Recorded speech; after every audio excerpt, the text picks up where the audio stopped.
कहानी की शुरुआत होती है फ्यूचर वाली धरती से, जब अर्थ इंसानों के रहने लायक नहीं बची थी, क्योंकि इस टाइम तक दुनिया पूरी तरह से बर्बाद हो चुकी थी और इस तबाही के पीछे सबसे बड़ा हाथ खुद इंसानों का ही था। इंसानों की लापरवाही की वजह से अर्थ पर पॉल्यूशन का लेवल इतना ज्यादा बढ़ गया था कि हमारे पूरे प्लेनेट का वेदर और क्लाइमेट पूरी तरह से चेंज हो गया। वैसे अर्थ के बर्बाद होने का मेन रीजन जंग थी। एक वक्त था जब दुनिया में एक देश की दूसरे देश के साथ लड़ाई चलती ही रहती थी। सालों साल अलग अलग देशों के बीच जंग होने की वजह से उन वॉर्स में जो बम और केमिकल्स यूज हुए थे, उनके रिएक्शन के कारण सब कुछ एकदम खत्म हो गया और धरती पर रहने लायक कोई जगह नहीं बची। अर्थ की ऐसी सिचुएशन की वजह से दुनिया के सैकड़ों लोग मारे गए, लेकिन फिर भी दुनिया के अलग अलग कोनों में जो कुछ सर्वाइवर्स बचे थे वो सब मिलकर एक खास जगह पर इकट्ठा हुए। ह्यूमन सिविलाइजेशन को बचाने के लिए उन सब ने मिलकर कुछ ग्रुप्स बनाए और एक बहुत बड़ी जगह चुनी। फिर उन सब ने दिन रात कड़ी मेहनत करके अपने रहने के लिए वहाँ एक शहर बनाया। ये शहर एकदम एडवांस्ड और मॉडर्न था। शहर बनने के बाद उसके चारों तरफ एक बहुत बड़ी दीवार बनाई गई जो काफी ऊंची और मजबूत थी। इस शहर का एक लीडर भी है जिसका नाम एविलियन है, जो यहाँ की हर चीज को मैनेज करता है। एविलियन ने ही अपने लोगों के साथ मिलकर शहर के अंदर वो सारी फैसिलिटीज दी हैं जो हमारी नॉर्मल दुनिया में होती हैं, जैसे कि खाना, पढ़ाई, रहने की जगह और मेडिकल हेल्प। इंसानों की जो भी बेसिक जरूरतें होती हैं वो सब वहाँ मौजूद थी। लेकिन इस शहर के कुछ रूल्स भी हैं, जिनमें सबसे इंपॉर्टेंट रूल ये है कि यहाँ का कोई भी इंसान अपनी मर्जी से शहर के बाहर नहीं जा सकता।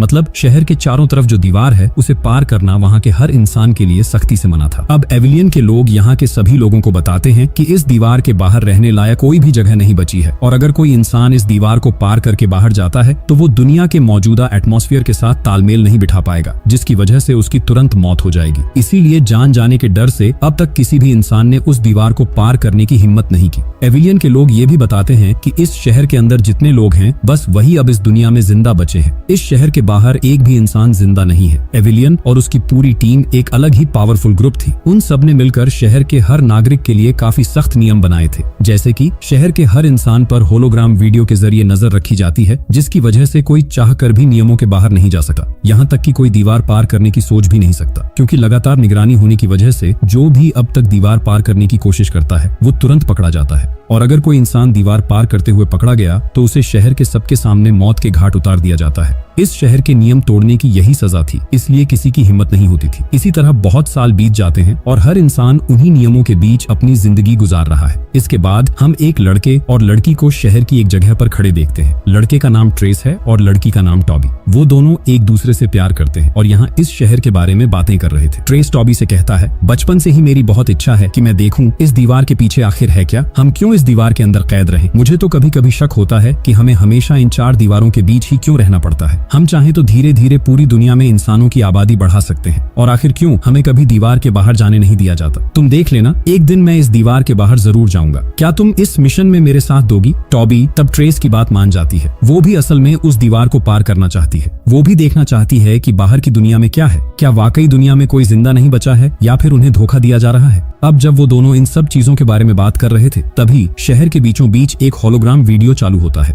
उस वीडियो में कहा जा रहा था, आप सभी से गुजारिश है कि शहर के कायदे कानूनों को माने। अगर आप नियम तोड़ते हैं और दीवार पार करने की कोशिश करते हैं तो गवर्नमेंट के लोग तुरंत आपको पकड़ लेंगे और सबके सामने आपको मौत की सजा दी जाएगी। असल में अब इस शहर में हर रोज ये होलोग्राम वीडियो चलाया जाता है, क्योंकि आजकल शहर के बहुत से लोग दीवार पार करने की कोशिश कर रहे हैं। पिछले कुछ दिनों में कई लोग एविलियन की टीम के हाथों पकड़े भी गए हैं। इसीलिए बाकी लोगों को वार्निंग देने के लिए रोज ये वीडियो दिखाया जाता है। आज भी उन्होंने कुछ लोगों को दीवार पार करते हुए पकड़ लिया था, जिसकी वजह से शहर के हर इंसान को एक खास जगह पर बुलाया गया। टॉबी भी वहां पहुंचती है और वहां शहर का हर नागरिक मौजूद था, यहाँ तक कि उसका बॉयफ्रेंड ट्रेस भी वहीं था। जब टॉबी वहां जाती है तो उसकी मुलाकात जोहिना नाम की एक औरत से होती है। जोहिना असल में बहुत पहले से इस शहर की लीडर बनना चाहती है, यानी वो एविलियन की जगह लेना चाहती है। लेकिन जब भी लीडर चुनने के लिए वोटिंग होती है तो वो किसी न किसी वजह से हार जाती है। फिर भी वो लीडर बनने की अपनी कोशिशें जारी रखे हुए है। थोड़ी देर बाद सबके सामने मैक्स नाम के एक अपराधी को लाया जाता है, जिसने दीवार पार करने की कोशिश की थी। वहां एविलियन अपनी पूरी टीम के साथ मौजूद थी। एविलियन की टीम का एक मेंबर सबसे पूछता है, इसे अब क्या सजा दी जाए। सब चिल्लाने लगते हैं, शहर के नियम के हिसाब से हम इसकी मौत चाहते हैं। कुछ लोग इन कड़े नियमों के खिलाफ भी थे, लेकिन उनकी आवाज दब जाती है। कुछ ही देर में एक शख्स मैक्स के गले में एक इंजेक्शन लगाता है और फिर सबके सामने उसे गोली मार दी जाती है। शहर के ज्यादातर लोग इसे एंजॉय कर रहे थे। दरअसल अपराधियों को सबके सामने मारने का मकसद यही था कि उनका अंजाम देखकर बाकी लोग डरें। लेकिन ट्रेस को ये सब बहुत बुरा लगता है, इसलिए वो सीधा एविलियन के पास जाता है। असल में एविलियन उसकी अपनी माँ थी, लेकिन बेटा होने के बावजूद वो अपनी माँ के खिलाफ था। उसे ये कायदे कानून सही नहीं लगते थे, क्योंकि छोटी सी गलती पर किसी की जान लेना नॉर्मल बात नहीं है। पर एविलियन के पास इतनी पावर थी कि किसी में भी उसके खिलाफ जाने की हिम्मत नहीं थी, यहाँ तक कि उसके अपने बेटे में भी नहीं। एविलियन असल में खुद को इस शहर की रानी समझती है और बाकी सब उसके लिए प्रजा की तरह थे। इसके बाद ट्रेस और टॉबी शहर की उसी जगह पर दोबारा मिलने आते हैं जहां वो अक्सर मिला करते हैं। ट्रेस यहाँ टॉबी से कहता है, मैंने अपनी माँ को बहुत समझाने की कोशिश की है कि वो लोगों के साथ ऐसा बर्ताव न करें, लेकिन वो मेरी एक नहीं सुनती। इसलिए अब मैंने पक्का इरादा कर लिया है, मुझे जानना ही होगा कि हमें इस शहर से बाहर क्यों नहीं जाने दिया जाता और क्यों वो इस तरह बेगुनाह लोगों को मार रहे हैं। टॉबी हमेशा की तरह ट्रेस की बात से सहमत थी। वो भी इस राज से पर्दा उठाना चाहती थी, लेकिन टॉबी ने कहा, मैं भी तुम्हारे इस मिशन में साथ दूंगी, पर मुझे अपने भाई की बहुत फिक्र होती है। मुझे किसी भी तरह उसे आजाद कराना होगा। असल में टॉबी के भाई का नाम कोलाब है, जिसे एविलियन ने किसी वजह से जेल में बंद कर रखा है। ट्रेस फैसला करता है कि वो कोलाब को छुड़ाकर ही दम लेगा। वो सीधा शहर की उस जेल में पहुंच जाता है जहां बहुत से लोगों को कैद किया गया था। जब वो किसी तरह कोलाब को जेल से निकालकर भाग रहा था, तभी कुछ गार्ड्स की नजर ट्रेस पर पड़ गई। जैसे ही ट्रेस कोलाब को लेकर सबकी नजरों से बचकर बाहर निकला, गार्ड्स ने वहां पहुंचकर उन्हें रुकने को कहा, लेकिन ट्रेस ने यहाँ आने से पहले ही एक प्लान बना रखा था जो उसने कोलाब को पहले ही बता दिया था। गार्ड्स को देखते ही ट्रेस ने तुरंत कोलाब पर गोली चला दी और कोलाब जमीन पर गिर पड़ा। गार्ड्स ये देखकर खुश हो गए, क्योंकि उन्हें लगा कि ट्रेस अपनी माँ की तरफ ही है और उसने गुस्से में आकर कोलाब को मार दिया है। गार्ड्स वहां से चले गए और उनके जाते ही कोलाब तुरंत उठ खड़ा हुआ। दरअसल वो दोनों नाटक कर रहे थे ताकि गार्ड्स को चकमा दे सके। वहां उनके साथ टॉबी भी मौजूद थी। गार्ड्स के जाने के बाद वो तीनों मिलकर गार्ड्स की ही एक गाड़ी में बैठ गए और वहां से भागने लगे। लेकिन अचानक रास्ते में एक लड़के ने उन्हें देख लिया। ये लड़का ट्रेस का दोस्त डेविड था। डेविड को उनके प्लान के बारे में पता चल गया था कि वो शहर की दीवार पार करने वाले हैं, इसलिए वो भी उनके साथ शामिल होना चाहता था। ट्रेस उसे साथ नहीं ले जाना चाहता था, लेकिन डेविड उन्हें ब्लैकमेल करने लगा। डेविड ने कहा, अगर तुमने मुझे अपनी टीम में नहीं लिया तो मैं एविलियन और उसकी टीम को सब बता दूंगा, और एविलियन भले ही तुम्हारी माँ हो, पर तुम जानते हो कि पावर के लिए वो कुछ भी कर सकती है। अब तुम राजी हो या नहीं, ये तुम देख लो। ये सुनकर ट्रेस मजबूरी में मान गया और डेविड भी गाड़ी में सवार हो गया। थोड़ी देर बाद वो एक चेक पॉइंट पर पहुंचे जहां क्रिस्टीन नाम की लड़की तैनात थी। क्रिस्टीन ट्रेस की बहुत अच्छी दोस्त थी, इसलिए उसने बिना किसी दिक्कत के उन सब का गेट पास क्लियर कर दिया। क्रिस्टीन की मदद से वो आसानी से चेक पॉइंट पार कर गए और कुछ ही देर में उस विशाल दीवार के पास पहुंच गए। क्रिस्टीन भी उनके साथ ही गई, क्योंकि वो भी इस पूरे मिशन का हिस्सा थी। अब वो सब उस दीवार को पार करने के लिए एकदम तैयार थे और इसके लिए जरूरी सारा सामान भी वो अपने साथ लाए थे। लेकिन इतनी बड़ी खबर भला कैसे छिपती? कुछ ही देर में एविलियन के लोगों को पता चल गया कि ट्रेस अपने दोस्तों के साथ दीवार फांदने की कोशिश कर रहा है। उनकी पूरी टीम उन्हें पकड़ने के लिए तैयार हो गई और तेजी से दीवार की तरफ दौड़ पड़ी। इधर ट्रेस और बाकी सबने अपनी बॉडी पर कुछ डिवाइसेस सेट कर लिए थे, जिनकी मदद से वो दीवार पर चढ़ने वाले थे। उन्होंने दीवार पर चढ़ना शुरू किया और उन डिवाइसेस की वजह से वो उछल कर बहुत आसानी से ऊपर की तरफ बढ़ रहे थे। वो दीवार के ऊपर तक पहुंच तो गए, लेकिन वहां बहुत सारे तार लगे हुए थे जिन्हें पार करके ही आगे जाना मुमकिन था। क्रिस्टीन ने जैसे ही तार काटकर रास्ता बनाने की कोशिश की, उसे जोर का इलेक्ट्रिक शॉक लगा और वो नीचे गिर गई। उन्हें ये अंदाजा नहीं था कि उन तारों में करंट दौड़ रहा है। इसके बाद उन्होंने कई बार कोशिश की, लेकिन बार बार उन्हें बिजली के झटके लग रहे थे। दूसरी तरफ नीचे एविलियन के लोग भी पहुंच चुके थे। अब ऊपर बिजली का खतरा था और नीचे मौत बनकर खड़ी एविलियन की टीम। वो दीवार के बीच में ही फंस गए और उन्हें समझ नहीं आ रहा था कि क्या करें, क्योंकि पकड़े जाने का मतलब था सबके सामने मौत। तभी एविलियन के लोगों ने उन पर गोलियां चलानी शुरू कर दी। कोई और रास्ता न देखकर ट्रेस और टॉबी तुरंत नीचे उतरे और अपनी पावरफुल गन्स से जवाबी फायरिंग शुरू कर दी। उनकी गन्स काफी एडवांस थीं, जिनमें उन्होंने एक्स्ट्रा पावर फिट की थी। जब उन्होंने लगातार फायरिंग की तो उन गन्स की पावर से एविलियन की गाड़ियों में आग लग गई और एक एक करके सारी गाड़ियां तबाह होने लगी। इस हमले में एविलियन के ज्यादातर आदमी मारे गए। इसी दौरान वहां हुए बड़े बड़े धमाकों की वजह से बिजली के तारों में पावर का तालमेल बिगड़ गया। देखते ही देखते मेन पावर सप्लाई का कनेक्शन दीवार के ऊपर वाले तारों से टूट गया और तार कटकर गिर गए। अब उन तारों से करंट खत्म हो चुका था। मौका मिलते ही वो पांचों जल्दी से दीवार पर चढ़ गए। नीचे अब उन्हें कोई खतरा नजर नहीं आ रहा था, लेकिन जैसे ही वो ऊपर खड़े होकर अपने अगले प्लान की बात कर रहे थे, तभी एविलियन के एक बचे हुए आदमी ने क्रिस्टीन को गोली मार दी। क्रिस्टीन की मौके पर ही मौत हो गई और वो चाहकर भी उसके लिए अब कुछ नहीं कर सकते थे। भारी मन से उन्होंने इस सच को कबूल किया और आगे बढ़ गए। वो अपने डिवाइसेस के सहारे किसी तरह दीवार के दूसरी तरफ नीचे उतरने लगे। लेकिन जब वो नीचे पहुंचे तो उन्होंने देखा कि वहां दूर दूर तक कोई भी इंसान नहीं था। यहाँ तक कि कोई घर मकान भी नजर नहीं आ रहा था। क्या इसका मतलब ये था कि एविलियन ने उनसे सच कहा था? सच जानने के लिए वो चारों तरफ घूम घूम कर देखने लगे, पर वहां रेगिस्तान के अलावा और कुछ नहीं था। ये देखकर सब बहुत निराश हो गए, लेकिन फिर भी हिम्मत न हारते हुए वो आगे बढ़ते रहे। कुछ दूर जाने के बाद उन्हें पानी की एक लहर बहती हुई दिखी, जिसका रंग बिल्कुल लाल था। हद तो तब हो गई जब बारिश शुरू हुई और उन्होंने देखा कि बारिश का पानी भी लाल रंग का है। वो ये देखकर दंग रह गए कि उनके शहर और इस जगह के बीच बस कुछ ही किलोमीटर का फासला है, फिर भी दोनों जगहों के मौसम में इतना बड़ा अंतर कैसे हो सकता है। उन्हें कुछ समझ नहीं आ रहा था। थोड़ा और आगे जाने पर उन्हें रहने लायक एक जगह दिखी तो वो उसके अंदर चले गए, पर वहां भी कोई नहीं था। वो सब वहां चुपचाप बैठ गए। सब काफी अपसेट थे क्योंकि वो एक बड़ी उम्मीद लेकर दीवार के बाहर आए थे कि शायद यहाँ कोई नई दुनिया होगी जिसे इंसानों ने मिलकर फिर से बसा लिया होगा। अब उन्हें लगने लगा था कि क्या उन्होंने यहाँ आकर कोई गलती कर दी है, पर अब पीछे मुड़ने का कोई रास्ता नहीं था। जैसे ही बाहर बारिश थमी, उन्होंने फिर से आगे बढ़ना शुरू किया। तभी अचानक वहां कुछ उड़ने वाली गाड़ियां आ गईं। ये एविलियन के लोगों की गाड़ियां थीं। उन गाड़ियों से उन पर अंधाधुंध फायरिंग शुरू हो गई। ट्रेस और उसके साथी अपनी जान बचाने के लिए वहां से भागने लगे और एविलियन के लोग उनका पीछा करने लगे। भागते भागते जब वो काफी दूर निकल आए तो अचानक उनके सामने एक इनविजिबल दीवार आ गई। उस दीवार के पीछे एक अनजान रास्ता था जहां सैकड़ों सोल्जर्स खड़े थे। उनके पास बहुत ही हाईटेक डिवाइसेस और रोबोटिक सोल्जर्स भी थे। उन्हें देखकर ट्रेस और बाकी सबकी आंखें फटी की फटी रह गईं। तभी एक सोल्जर ने ट्रेस और उसके साथियों को अपने पास बुला लिया। जैसे ही वो अंदर आए, उन सोल्जर्स ने अपने रोबोटिक सोल्जर्स के जरिए पीछा कर रहे एविलियन के लोगों और उनकी गाड़ियों को पल भर में उड़ा दिया। ट्रेस और उसके दोस्त समझ ही नहीं पा रहे थे कि आखिर ये सब क्या हो रहा है और ये लोग कौन हैं। पर एक बात तो साफ थी कि उनका शक सही निकला। पूरी दुनिया में अब भी इंसान जिंदा हैं और वो काफी एडवांस्ड हो चुके हैं। ये सोचकर वो सब बहुत खुश हो गए। अब जब वो सब उन्हें अपना इंट्रोडक्शन देने ही वाले थे, तभी एक सोल्जर ने उन्हें रोक दिया। उसने बताया कि वे उनके बारे में पहले से ही सब कुछ जानते हैं, यहाँ तक कि वे लोग काफी समय से उनका इंतजार कर रहे थे कि वे कब उन तक पहुंचेंगे। इसके बाद वहाँ के सोल्जर्स उन्हें एक बेहद एडवांस डिवाइस के जरिए जेनेटिक वेलफेयर नाम की एक कॉलोनी में ले आए। जब ट्रेस और उसके साथी उस जगह पहुंचे तो वहाँ का नजारा देखकर दंग रह गए।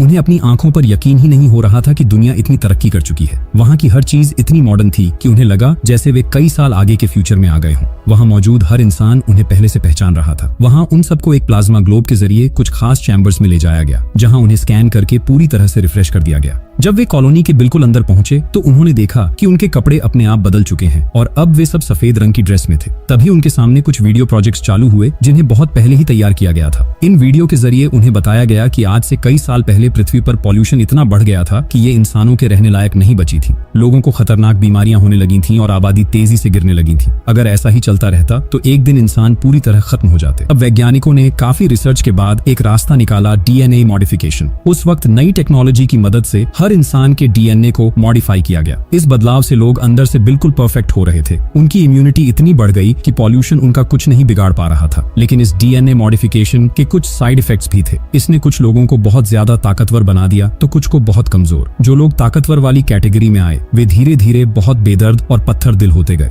उनका बर्ताव पूरी तरह बदल गया और वे खुद को सबसे बड़ा और पावरफुल समझने लगे। दूसरी तरफ जो लोग वीक यानी शांत स्वभाव के थे, वे इतने ज्यादा शांत हो गए कि उनका किसी भी काम में मन ही नहीं लगता था। वे एकदम आलसी बन गए। मतलब इस डीएनए मॉडिफिकेशन की वजह से धीरे धीरे दुनिया के लोग अलग अलग कैटेगरीज में बंट गए। कोई बहुत शांत हो गया, कोई बहुत गुस्सैल, तो कोई हद से ज्यादा ताकतवर। और जो इंसान जिस कैटेगरी में था उसकी अगली जनरेशन भी वैसी ही होने लगी। इसकी वजह से अलग अलग कैटेगरी के लोगों के बीच झगड़े और विवाद बढ़ने लगे, जिसने धीरे धीरे एक वर्ल्ड वॉर का रूप ले लिया। इसी जंग की वजह से पूरी दुनिया तबाह हो गई थी और साइंटिस्ट्स अपनी डीएनए मॉडिफिकेशन वाली रिसर्च को आगे नहीं बढ़ा पाए। अब दुनिया में जितनी भी आबादी बची थी उसे जिंदा रखने के लिए वैज्ञानिकों ने धरती पर अलग अलग जगहों पर छोटे छोटे शहर बनाए और हर शहर को ऊंची और मजबूत दीवारों से बंद कर दिया। यानी ट्रेस और टॉबी इतने सालों से जिस शहर में रह रहे थे उसे असल में एविलियन ने नहीं बल्कि उन वैज्ञानिकों ने बनाया था। मकसद सिर्फ इतना था कि आने वाली पीढ़ी वहां सुरक्षित रह सके और वैज्ञानिक अपनी रिसर्च जारी रख सके ताकि डीएनए मॉडिफिकेशन के साइड इफेक्ट्स खत्म किए जा सके और धीरे धीरे पृथ्वी को फिर से पहले जैसा बनाया जा सके। ट्रेस और उसके साथियों को अब इन सारी बातों का पता चल जाता है। तभी वहां मैथ्यू नाम का एक इंचार्ज आता है और उन सबको एक अलग जगह पर ले जाता है जहां उन्हें वहां के तौर तरीके और नियम सिखाए जाएंगे। जब वे उस जगह पर पहुंचते हैं तो वहां और भी बहुत से लोगों को देखते हैं। वे सब भी ट्रेस और टॉबी की तरह ही थे, यानी वे भी अपने अपने शहरों की दीवारें लांघकर यहाँ तक पहुंचने में कामयाब रहे थे। वे सब ट्रेस और उसके साथियों को देखकर बहुत खुश होते हैं क्योंकि उन्हें पता था कि एक दिन ये लोग भी उनके साथ जरूर शामिल होंगे।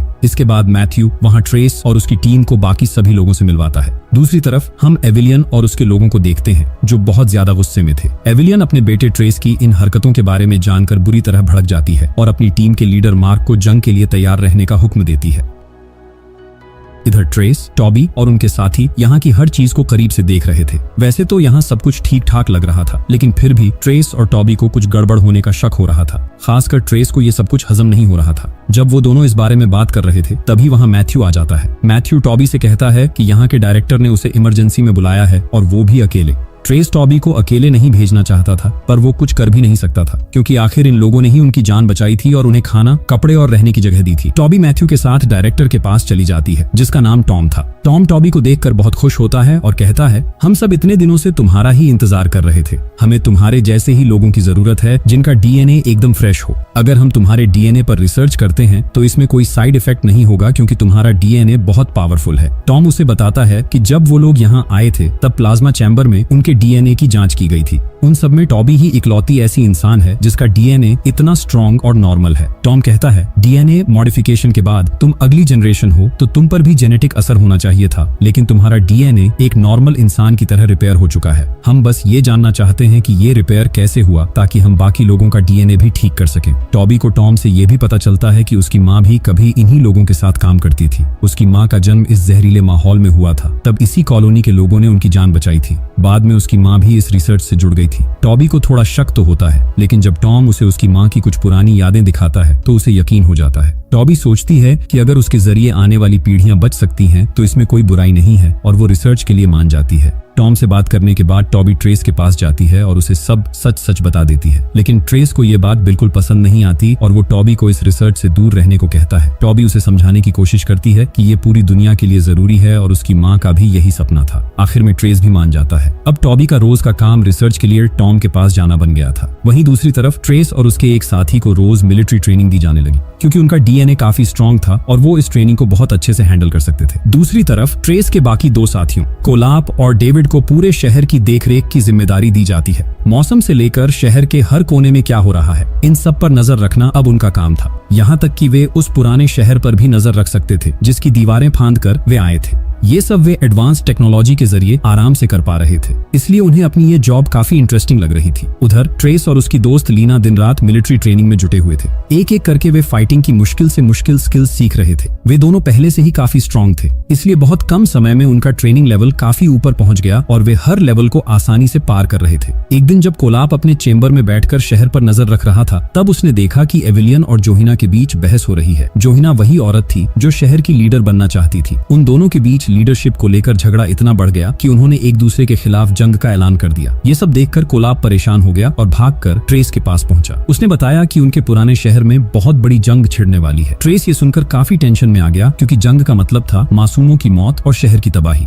ट्रेस ने ये बात टॉबी को बताई, लेकिन टॉबी इसे बहुत सीरियसली नहीं ले रही थी। ट्रेस ने टॉबी से कहा, तुम किसी भी तरह डायरेक्टर टॉम को ये बात बताओ, वही सब कुछ कंट्रोल कर रहे हैं और ये शहर भी उन्होंने ही बनाए हैं। मुझे यकीन है वो कुछ न कुछ जरूर करेंगे। तुम उनकी रिसर्च का इतना बड़ा हिस्सा हो, वो तुम्हारी बात जरूर मानेंगे। टॉबी ने कहा कि वह कोशिश करेगी, पर उसका रवैया थोड़ा टालमटोल वाला था। टॉबी ने आगे कहा, मैं डायरेक्टर से बात तो करूंगी, पर उससे पहले मुझे उनके साथ एक इंपॉर्टेंट एक्सपेरिमेंट के लिए जाना है, उसके बाद ही मैं कह पाऊंगी। ट्रेस को टॉबी का ये बर्ताव बिल्कुल अच्छा नहीं लगा। उसे समझ नहीं आ रहा था कि टॉबी इतनी बदल कैसे गई और इतनी सीरियस बात को नजरअंदाज क्यों कर रही है। टॉबी को खोने के डर और उसकी बेरुखी से ट्रेस काफी डिप्रेस्ड हो गया। खुद को शांत रखने और ध्यान भटकाने के लिए ट्रेस अपनी मिलिट्री टीम के साथ एक रेस्क्यू मिशन पर निकल गया। वे अपनी हाईटेक गाड़ियों के जरिए एक दूर दराज वाले झुग्गी इलाके में जा रहे थे। वहाँ के हालात बहुत खराब थे और लोग बड़ी मुश्किल से जी रहे थे। ट्रेस को लगा कि वे उन लोगों को बचाकर अपनी कॉलोनी में लाएंगे, लेकिन जैसे ही वे वहाँ पहुंचे ट्रेस के सामने वहाँ की कड़वी सच्चाई आ गई। वे लोग वहाँ किसी को बचाने नहीं आए थे, बल्कि मिलिट्री के जवान वहाँ के लोगों पर जुल्म कर रहे थे और जबरदस्ती उनके बच्चों को उनसे छीन रहे थे। असल में इन सभी बच्चों को उठाकर जेनेटिक वेलफेयर भेजा जाता है और वहाँ हर बच्चे की याददाश्त पूरी तरह मिटा दी जाती है। इससे उन बच्चों को कुछ भी याद नहीं रहता। फिर डायरेक्टर टॉम उन पर डीएनए मॉडिफिकेशन की रिसर्च करता है और वे सालों से ऐसा ही करते आ रहे हैं। जब ट्रेस को यह सब पता चलता है तो वो दंग रह जाता है। उसे ये सब बिल्कुल भी सही नहीं लगता क्योंकि एक्सपेरिमेंट के लिए किसी माँ से उसका बच्चा छीनना सरासर अन्याय है। ट्रेस को अब यकीन हो गया था कि यहाँ और भी बहुत से राज दफन हैं जिन्हें जानना जरूरी है। इसलिए वह अपने साथियों को इकट्ठा करता है और कोलाप और डेविड के वर्क प्लेस पर जाकर अपने पुराने शहर पर नजर रखने लगता है। वहाँ उसे पता चलता है कि एविलियन और जोहिना के दोनों ग्रुप्स एक बहुत बड़ी जंग की तैयारी कर रहे हैं और हथियारों के साथ रेडी हैं। ट्रेस सोचता है कि किसी भी तरह इस जंग को रोकना होगा, इसलिए वो टॉबी को यहाँ की सारी सच्चाई बताने का फैसला करता है। हालांकि डायरेक्टर के रूम में आम लोगों का जाना मना था, लेकिन ट्रेस एक एम्प्लॉय की मदद से लिफ्ट के जरिए रिसर्च रूम तक पहुंच जाता है। खुशकिस्मती से वहां टॉबी अकेली थी। ट्रेस उससे कहता है, टॉबी, तुम यहाँ के बारे में कुछ नहीं जानती। यहाँ का कोई भी इंसान अच्छा नहीं है। ये लोग अपने एक्सपेरिमेंट के लिए मासूमों पर टॉर्चर करते हैं। ये जगह वैसी नहीं है जैसा तुम समझ रही हो। तभी वहाँ टॉम अपने लोगों के साथ आ जाता है और टॉबी को बरगलाने की कोशिश करने लगता है। टॉम कहता है कि ट्रेस उन्हें गलत समझ रहा है। वे बच्चों को लाते जरूर हैं, पर उन पर टेस्ट करके उन्हें छोड़ देते हैं और रिसर्च सिर्फ उनकी मर्जी से की जाती है। ट्रेस बार बार टॉबी को टॉम पर यकीन न करने के लिए कहता है, क्योंकि उसने सब अपनी आंखों से देखा था। लेकिन टॉबी को अब ट्रेस की बातों पर भरोसा नहीं रहा। उसे लगा कि शायद ट्रेस ही सब कुछ गलत समझ रहा है। वह उसकी बात अनसुनी करके टॉम के साथ एक बड़ी डील के लिए चली जाती है। इधर मैथ्यू ट्रेस से कहता है, अगर तुम्हें हम पर इतना ही शक है तो तुम वापस अपने शहर जा सकते हो। हम खुद तुम्हें वहां छोड़ आएंगे। ट्रेस का दिल पूरी तरह टूट चुका था, क्योंकि उसे समझ आ गया था कि टॉबी अब उससे प्यार नहीं करती, वरना वो उसकी बात पर यकीन जरूर करती। उसे लगा कि उसने टॉबी को हमेशा के लिए खो दिया है। वह अब और वहां नहीं रुकना चाहता था और न ही इन लोगों के गलत कामों का हिस्सा बनना चाहता था। इसलिए वह मिलिट्री के साथ वापस अपने शहर की तरफ रवाना हो गया। लेकिन जब ट्रेस मैथ्यू के साथ एयरशिप में बैठा था, तभी मैथ्यू चुपके से उसके कान में कहता है, सुनो ट्रेस, ये लोग तुम्हें तुम्हारे शहर वापस नहीं ले जा रहे हैं, क्योंकि वहां तक पहुंचने वाला एयरशिप सिर्फ टॉम के पास है। तुम्हारी जान खतरे में है। इतना कहकर मैथ्यू वहां से हट जाता है। चूंकि ट्रेस मिलिट्री फोर्स में टॉप लेवल की ट्रेनिंग ले चुका था, इसलिए उसने एयरशिप के अंदर ही सोल्जर्स से लड़ना शुरू कर दिया। सोल्जर्स उसे जान से मारना चाहते थे, पर ट्रेस के पास एक पावरफुल गन थी और अपनी फाइटिंग स्किल्स की मदद से उसने एक एक करके सबको ढेर कर दिया। मगर इस लड़ाई के चक्कर में एयरशिप का बैलेंस बिगड़ गया और वो सीधा एक रेगिस्तानी इलाके में जा गिरा और पूरी तरह तबाह हो गया। दूसरी तरफ टॉम टॉबी को लेकर एक अलग जगह पर आता है, जो उनकी कॉलोनी से भी ज्यादा एडवांस्ड थी। ये वो जगह थी जहां बड़े बड़े रईस लोगों के साथ जेनेटिक एक्सपेरिमेंट्स की डील्स होती थी। आज भी वहां कई लोग आए हुए थे और टॉम ने टॉबी को उन सबसे मिलवाया। लेकिन कुछ ही देर में टॉबी के सामने टॉम का असली चेहरा आ जाता है। उसे पता चलता है कि वहां आए लोग किसी जेनेटिक एक्सपेरिमेंट के लिए नहीं, बल्कि उन बच्चों को खरीदने आए हैं जिन्हें टॉम के लोगों ने बस्ती से किडनैप किया था। टॉम की बातें सुनकर टॉबी को एहसास होता है कि ट्रेस ने जो भी कहा था वो सब सच था। टॉम एक बहुत ही घटिया इंसान है। फिर भी टॉबी खुद को शांत रखती है और टॉम को भनक भी नहीं लगने देती कि उसे सब पता चल गया है। उधर ट्रेस और मैथ्यू उस क्रैश हुए शिप से किसी तरह बाहर निकलते हैं। ट्रेस को अपने पुराने शहर की फिक्र हो रही थी जहां जंग होने वाली थी। मैथ्यू एक नेक इंसान था, इसलिए उसने ट्रेस को एक गेट पास दिया ताकि वो शहर में एंट्री कर सके। साथ ही उसने टॉम के बारे में और भी डरावनी बातें बताई कि टॉम अपने मकसद के लिए किसी का भी खून कर सकता है। ट्रेस सबसे पहले अपने शहर जाकर जंग रोकना चाहता था, पर उसने मैथ्यू के साथ मिलकर एक प्लान बनाया। उसने मैथ्यू से कहा कि वो टॉबी के पास जाए और उससे झूठ बोले कि ट्रेस ने उसे घायल हालत में अकेला छोड़ दिया और उसकी कोई मदद नहीं की। मैथ्यू वैसा ही करता है। वो टॉबी के पास जाकर कहता है कि ट्रेस ने उसे चोट पहुंचाई और मरता हुआ छोड़कर भाग गया। लेकिन ये बात सुनकर टॉबी तुरंत ट्रेस का प्लान समझ गई, क्योंकि वह जानती थी कि ट्रेस ऐसा इंसान है ही नहीं जो किसी घायल को बेसहारा छोड़ दे। जैसे ही टॉम वहां से थोड़ा दूर गया, मैथ्यू ने टॉबी को सच बता दिया कि ट्रेस को उसकी मदद की जरूरत है। टॉबी फौरन अपने भाई कोलाब के पास गई, जो शहर की निगरानी का काम कर रहा था। टॉबी ने कोलाब से कहा कि किसी भी तरह शहर की लीडर यानी एविलियन से कांटेक्ट करो और उसे बताओ कि उसका बेटा बहुत बड़ी मुसीबत में है, इसलिए वो अपनी टीम लेकर उसकी मदद के लिए आए। दूसरी तरफ हम ट्रेस को देखते हैं, जिसकी हालत बहुत खराब हो चुकी थी। फिर भी वो धीरे धीरे अपने शहर की ओर बढ़ रहा था, पर एक जगह आकर उसकी हिम्मत जवाब दे गई और वो वहीं चुपचाप बैठ गया। तभी वहां एविलियन अपने लोगों के साथ पहुंच गई और ट्रेस को अपने साथ शहर वापस ले आई। जब ट्रेस को थोड़ा होश आया तो उसने अपनी माँ से कहा, माँ, मुझे सब पता चल गया है कि इन सब के पीछे डायरेक्टर टॉम का हाथ है, लेकिन तुम लोग शहर में जंग क्यों करने जा रहे हो? इसमें बहुत से बेगुनाह लोग मारे जाएंगे। पर हमेशा की तरह एविलियन ने अपने बेटे की एक न सुनी और वहां से चली गई। ट्रेस को इस बात पर बहुत गुस्सा आया और उसने वहां से निकलने की कोशिश की। जब एविलियन के लोगों ने उसे रोकना चाहा तो उसने उनसे लड़ना शुरू कर दिया, लेकिन वहां इतने ज्यादा लोग थे कि ट्रेस अकेला उन पर भारी नहीं पड़ सका और एविलियन के आदमियों ने उसे जेल में बंद कर दिया। इधर टॉबी को जब इन सब बातों का पता चला तो उसे बहुत पछतावा हुआ। उसे लगा कि काश उसने पहले ही ट्रेस की बात मान ली होती तो आज ये नौबत न आती। अब टॉबी को कोई न कोई रास्ता निकालना ही था। वह सीधा टॉम के पास गई और उसे ये सब रोकने को कहा, लेकिन टॉम ने उसकी बात अनसुनी कर दी। तब टॉबी चुपके से टॉम के एक एडवांस्ड एयरशिप में चढ़ गई और उसे उड़ाकर अपने शहर की तरफ निकल पड़ी। उसके साथ कोलाब और लीना भी थे। जब टॉम को इस बारे में पता चला तो उसने अपने आदमियों को उनके पीछे लगा दिया, लेकिन टॉबी जिस एयरशिप में थी वो टॉम का खास शिप था। कॉलोनी के चारों तरफ जो इनविजिबल दीवार थी उसे सिर्फ टॉम के एयरशिप से ही पार किया जा सकता था, इसलिए टॉबी और उसके साथी तो दीवार पार कर गए, लेकिन टॉम के आदमी साधारण एयरशिप में होने की वजह से वहीं रुक गए और उन्हें पकड़ नहीं पाए। इधर टॉबी और उसके साथी किसी तरह अपने शहर के करीब पहुंच गए थे, लेकिन तब तक एविलियन और जोहिना के बीच जंग बस शुरू ही होने वाली थी। एविलियन इस जंग को जीतने के लिए एक खास तरह की गैस का इस्तेमाल करना चाहती थी। इस गैस की खासियत ये थी कि अगर ये किसी इंसान की नाक के जरिए अंदर चली जाए तो उसकी सारी याददाश्त मिट जाएगी। इससे लोग जंग के बारे में सब कुछ भूल जाएंगे और एविलियन आसानी से जीत जाएगी। लेकिन इस सब में सबसे ज्यादा फायदा टॉम का था। अगर शहर के लोगों की याददाश्त चली जाती तो टॉम उन सबको अपने एक्सपेरिमेंट के लिए उठा ले जाता। शहर में घुसते ही टॉबी और लीना ने पूरी तैयारी कर ली। वे अपनी पावरफुल गन्स और डिवाइसेस लेकर सीधा ट्रेस को छुड़ाने निकल पड़ी। वहां एविलियन के कई सोल्जर्स ने उन्हें रोकने की कोशिश की, लेकिन अपनी एडवांस टेक्नोलॉजी के दम पर उन्होंने सबको हरा दिया और ट्रेस तक पहुंच गई। ट्रेस उन्हें देखकर बहुत खुश हुआ और फिर वो तीनों वहां से निकल गए। दूसरी तरफ एविलियन का एक साथी था पीटर, जो उसे बार बार शहर में गैस छोड़ने के लिए उकसा रहा था। असल में पीटर टॉम का ही एक जासूस था जो एविलियन के साथ मिलकर काम कर रहा था। एविलियन गैस छोड़ने को लेकर थोड़ी हिचकिचा रही थी, लेकिन पीटर के बार बार कहने पर जैसे ही वो बटन दबाने वाली थी तभी वहां ट्रेस और टॉबी पहुंच गए। उन दोनों ने मिलकर एविलियन को टॉम के असली प्लान के बारे में बताया। उन्होंने समझाया कि गैस की वजह से जिन लोगों की याददाश्त जाएगी टॉम उन्हें गुलाम बना लेगा और इसमें उसके अपने बेटे की जान को भी खतरा हो सकता है। ट्रेस ने अपनी माँ को इमोशनली समझाने की कोशिश की। जैसे ही एविलियन इमोशनल हुई, पीटर ने उसे गोली मार दी और खुद गैस वाला बटन दबा दिया। देखते ही देखते पूरे शहर में वो गैस फैलने लगी।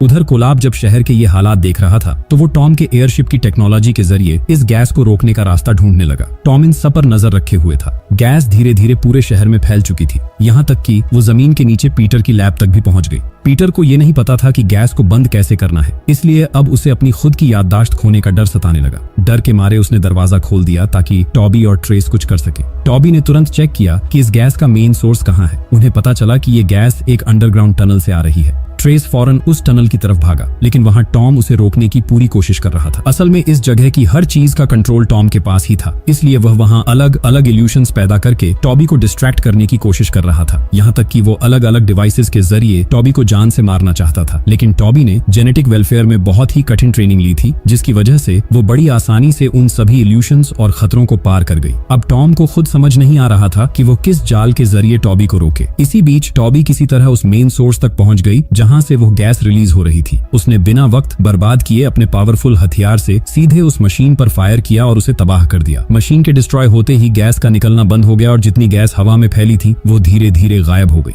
इस तरह शहर का हर इंसान अब पूरी तरह सुरक्षित था। अब शहर के बीचों बीच जो होलोग्राम वीडियो सिस्टम था, वहां आकर टॉबी ने हर नागरिक को संबोधित किया। उसने कहा, हम कुछ लोग इस दीवार के दूसरी पार गए थे और हमने आज की दुनिया की सारी कड़वी सच्चाई अपनी आंखों से देखी है। इतना कहकर टॉबी ने शहर वालों को टॉम के काले कारनामों और पूरी हकीकत के बारे में बता दिया। आखिर में उसने सबको समझाते हुए कहा, हम अभी जिस शहर में रह रहे हैं यही हमारे लिए सबसे सुरक्षित जगह है, इसलिए पावर के लिए आपस में लड़ने के बजाय हमें मिलजुल कर रहना होगा। हमें एक दूसरे की मुश्किलों में साथ खड़ा होना होगा। अगर हम सब इसी तरह एकजुट होकर रहेंगे तो एक दिन हम कोई न कोई रास्ता निकाल कर पूरी दुनिया को फिर से पहले जैसा खूबसूरत बना देंगे। और इसी के साथ ये कहानी यही खत्म हो जाती है।